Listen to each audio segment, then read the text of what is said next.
Alright, it's time to try and make another little candle topper thing. And the aluminum candle ends, depending on which one you buy, they're different sizes. And my wife likes the ones I made out of the quarter or the 1 1/4 copper caps, but they're really heavy. And since I like playing with the lathe, I'm going to see if I can. I don't know how easy it's going to be because that's really thin, but I'm going to try and see if I can take a skim cut on there, which may be a bad idea because that'll ruin the finish, but I don't know. We'll see what happens. So I'm going to try and thin this down slightly, just skim it off, and see if I can make it any lighter, and then also cut it off about there. I probably should cut it off about there first, except if I do that, then I don't know how this is going to work. So we'll see what happens. These are easy to buy at the store, at least they were before. I have no idea how much the price has gone up since I bought this years ago, but it's a consumable. We'll try it. Alright, time to get ready for lathe. First, gotta oil things up, because if you don't run it for a while, and these are the old ones, you need to oil.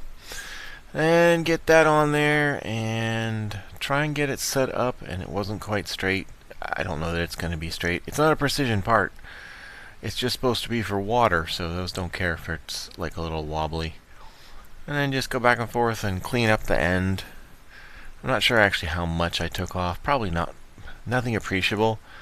But then as I was going along here, I got some of the stuff cleaned off, and I noticed there's a little spot in the center that's not getting taken off. So that means the height is not set right somehow. That got adjusted wrong or something. So played around with that for a bit. Loosen, tighten, loosen, tighten, loosen, tighten. I think I finally got it. Let's see. Going across. Hey, the little nubbin in the middle disappeared, so that's a plus. Take one more pass just to clean it up because there was a spot on the one section that did not completely clean up. Now, let's try and cut it off. I don't know that this is going to work, but we're going to try it. Initially, I had the big, thick cutoff blade. That didn't work. And the other thing I realized after all this, and I was all done, I didn't have the speed high enough. For softer stuff, you're supposed to have a higher speed, I think. And I think it's still set for the low speed when I was playing with steel or something last time. So that definitely stalled it with the big, thick thing, so that's fine. Well, I have a thin one. Let's swap out the thin one. And that's much thinner. And that, again, sort of worked. I don't think it was cutting fast enough.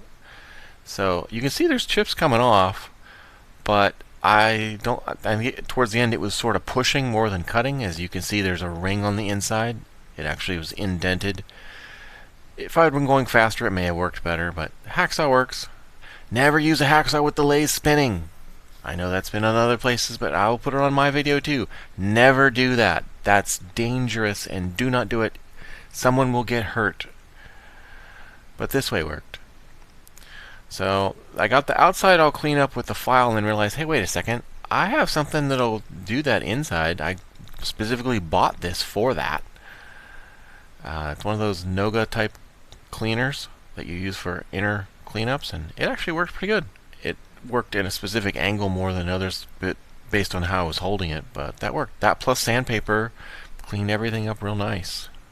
So once that's all good, then I have to hold it because I'm going to try and solder a thing on. And initially I wasn't going to record this, but I pushed the wrong button and it recorded, so I figured, leave it in. Why not? It's video.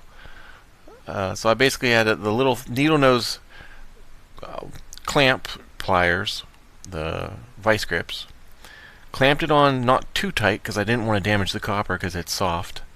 And then, of course, I realized after when I was editing, you can't see what I'm doing. I'm taking a piece of 12 gauge wire and working to fold it around such that there's going to be a little handle shape. And once I get the little sides pieces, I flatten them out so they lay flat better and hold better with the solder.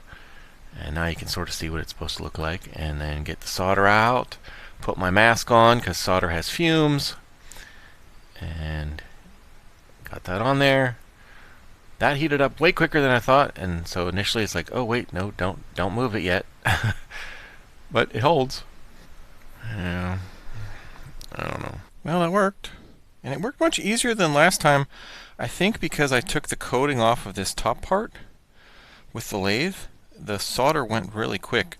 I think because there was the plastic coating or whatever it is on these pipes, originally, and the solder didn't want to go in, but this went really quick. But yeah, it came out really cool. It's smaller. It has the little handle like she likes, just with some 12 gauge copper wire and some solder, and there you go. A nice, more sturdy candle stopper. Quick project.